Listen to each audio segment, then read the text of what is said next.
பொதுச் செயலாளர் கவிஞர் ஐயா கலீல் பூங்குன்றன் அவர்களை நிறைவாக நம்மிடையே எழுச்சி உரையாற்றவிருக்கிற நிறைவுரையாற்றவிருக்கிற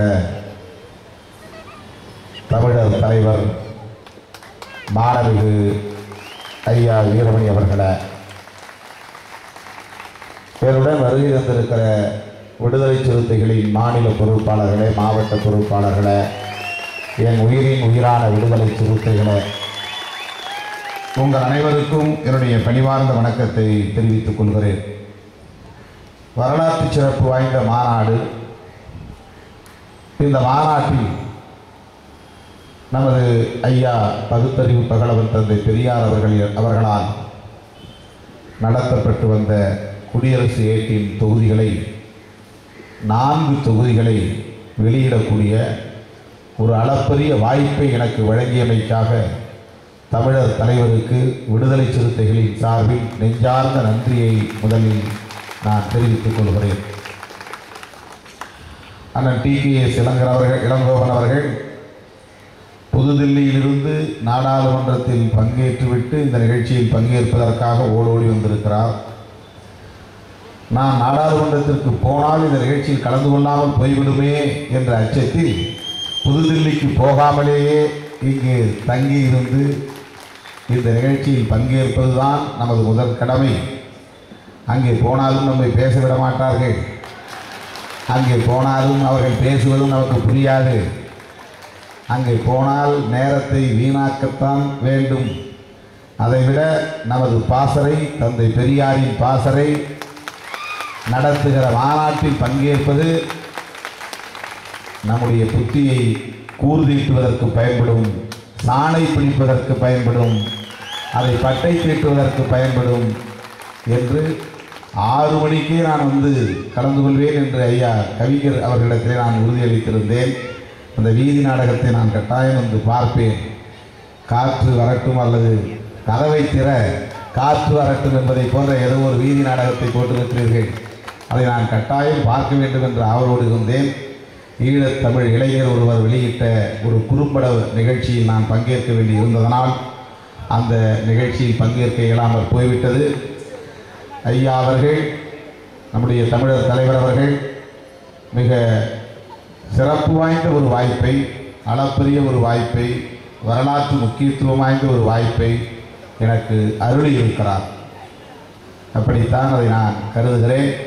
அப்படிப்பட்ட ஒரு வாய்ப்பை எனக்கு வழங்கியமைக்காக மீண்டும் ஒரு முறை விடுதலை சிறுத்தைகளின் சார்பில் நெஞ்சார்ந்த நன்றியை நான் தெரிவித்துக் கொள்கிறேன். TKS அவர்கள், நான் திராவிடர் கழகத்தின் பாரம்பரியத்திலிருந்து வந்தவன், என் தந்தை திராவிடர் கழகத்தை சார்ந்தவர், தத்துவமேதை சீனிவாசன் அவர்களின் பெயரை சொல்லித்தான் என்னை இங்கே அறிமுகப்படுத்தினார்கள் என்றெல்லாம் பெருமைப்பட்டார், பூரிப்படைந்தார். அப்படி பெருமைப்படுவதற்கு, பூரிப்படைவதற்கு எனக்கு எந்த பாரம்பரியமும் இல்லை. என்னுடைய தந்தை ஒரு விவசாய கூலி.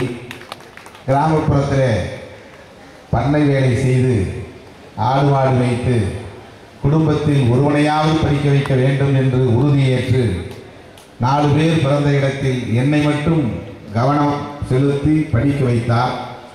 அப்படிப்பட்ட தந்தைக்கும் விழிப்புணர்வு இருந்த காரணத்தினால், திராவிட இயக்கத்தோடு ஒரு தொடர்பு இருந்த காரணத்தினால் எனது கண்களை அவர்தான் திறந்தார். திராவிடர் கழகத்தை பற்றி அறிந்து கொள்ள, தந்தை பெரியார் அவர்களை பற்றி புரிந்து கொள்ள எனது தந்தை மூலமாகத்தான் அந்த வாய்ப்பை நான் பெற்றேன். கடந்த முறை மயிலாப்பூரில் நடைபெற்ற நிகழ்ச்சியில் நம்முடைய தமிழர் தலைவர் அவர்கள் அதில் பங்கேற்க இயலவில்லை. அவர் அயல்நாட்டிலே இருந்தார். அப்போது அதை நான் குறிப்பிட்டு சொன்னேன். நான் 7ஆம் வகுப்பு அல்லது 8ஆம் வகுப்பு என்று கருதுகிறேன். வகுப்பிலே அமர்ந்திருந்த நேரம் எங்களுக்கு ஒரே ஆசிரியர் தான். 7ஆம் வகுப்பு, 8ஆம் வகுப்பு, 6ஆம் வகுப்பு 3க்கும் சேர்த்து ஒரு ஆசிரியர் தான் இருப்பார். அவர் எங்கள் வகுப்பை விட்டு இன்னொரு வகுப்புக்கு போகிற போது ஏதாவது எழுதுங்கள், படியுங்கள் என்று சொல்லிவிட்டு போய்விடுவார். அப்படி சொல்லிவிட்டு அவர் போன போது என்னோடு இருந்த மற்ற மாணவர்களோடு நான் பேசி கொண்டிருந்தேன். கும்பலாக கூடி பேசி கொண்டிருந்தோம். 3-4 மாணவர்கள் ஒன்று சேர்ந்து. திடீரென்று அந்த ஆசிரியர், வகுப்பாசிரியர் எங்கள் பகுதிக்கு வந்து பின்புறமாக நின்று கொண்டு நாங்கள் என்ன பேசுகிறோம் என்பதை கவனித்துக் கொண்டிருந்தார்.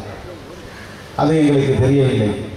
இருந்தாலும் அவர் படிக்க சொன்னதை நாங்கள் செய்யவில்லை என்பதனால் பின்னால் இருந்தே எங்கள் முதுகிலை தட்டினார், தலையை கொட்டினார். நாங்கள் அச்சப்பட்டு எழுந்து அவரிடத்திலே பணிவாக மன்னியுங்கள் என்று சொல்லிக் கொண்டிருந்த போது என் கையில் இருந்த ஒரு துண்டுச்சீட்டை பிடுங்கினார். இது என்ன என்று கேட்டார்.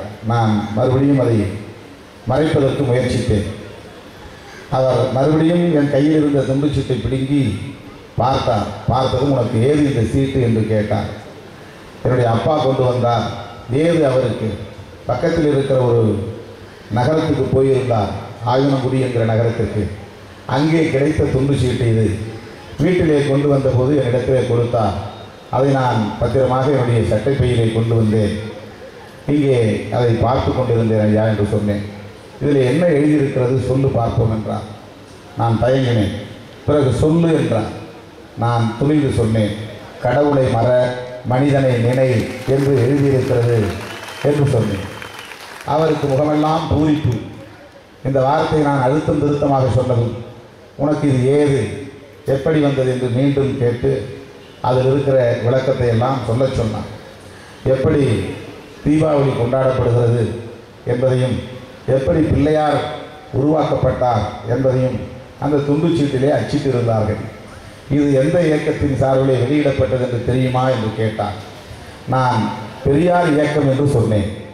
பெரியார் என்று எப்படி உனக்கு சொல்ல தெரிந்தது என்று அவரிடத்திலே மிகுந்த அதிர்ச்சியாக கேட்டார். எங்கள் அப்பா சொன்னார், அவ்வளவுதான் எனக்கு தெரியும் என்று நான் அவரிடத்திலே பதில் சொன்னேன். பிறகு அவருடைய பையிலிருந்து ஒரு மணி பர்ஸ், பணப்பையை எடுத்து பிரித்து, இதிலே இன்னொரு படம் இருக்கிறது பார், இந்த படம் யார் என்று கேட்டார். நான் சற்றும் தயங்காமல் அம்பேத்கர் என்று சொன்னேன். அவருடைய சட்டை பையிலே பெரியார் படமும் அம்பேத்கர் படமும் இருந்தது. அந்த ஆசிரியர் பெயர் பெரியசாமி. அப்போது அந்த நொடியிலிருந்து என் மீது அவருக்கு ஒரு மதிப்பு, அன்பு, பாசம் உருவாகிவிட்டது. அப்படிப்பட்ட அவர் ஒரு பொழுது போகிற நேரத்திலே ஜோசியம் பார்ப்பார். தன்னுடைய சக ஆசிரியர்களிடத்திலே கைரேகையை பதித்து ஜோசியம் பார்ப்பார், சோதிடம் பார்ப்பார். நான் வாய்ப்புடுக்காக ஒரு நாள், நீங்கள் பெரியாரை பற்றியெல்லாம் சொல்லுகிறீர்கள், சோதிடம் பொய் என்று சொன்னீர்கள், எப்படி அப்புறம் சோதிடம் சொல்லுகிறீர்கள் ஐயா என்று நான் கேட்டேன். அவருக்கு சிரிப்பும் வந்துவிட்டது, ஆத்திரமும் வந்துவிட்டது. இப்படியெல்லாம் நீ கேள்வி கேட்கக்கூடாது, ஒழுங்காய் படி என்று என்னை உட்கார வைத்து விட்டார். அதன் பிறகு மதிய உணவு வேலையிலே என்னை அழைத்து, நான் சும்மா நம்புகிறார்கள் அதனால் இதை சொல்லுகிறேன், வேறொன்றும் சம்பாதிப்பதற்காக அல்ல, உண்மையான சோதிடமும் அல்ல, இதையெல்லாம் நீ நம்பாதே, கைரேகையெல்லாம் பொய் என்று எனக்கு தனியாக கூப்பிட்டு சொன்னார்.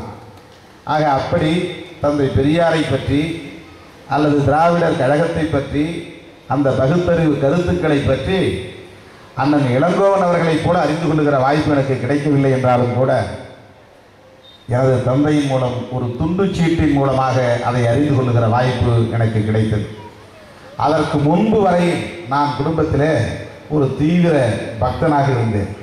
என்னை என் தந்தை அப்படி ஒரு முரண்பாடாகவும் வளர்த்தார். வீட்டிலே ஒரே ஒரு சாமி படம் இருக்கும், கடவுள் படம். அது முருகன் படம். இன்னொரு படம் இருந்தது, விநாயகர் படம். இதை 2 படத்திற்கும் நான் ஊதுபத்தி ஏற்றி வைத்து திருநீர் அணிந்து கொண்டு மாலை வேளையிலே பாட புத்தகத்தை எடுத்து படிக்க வேண்டும். இது என் தந்தை எனக்கு இட்ட கட்டளை. நான் இதை ஒழுங்காக செய்வதில்லை.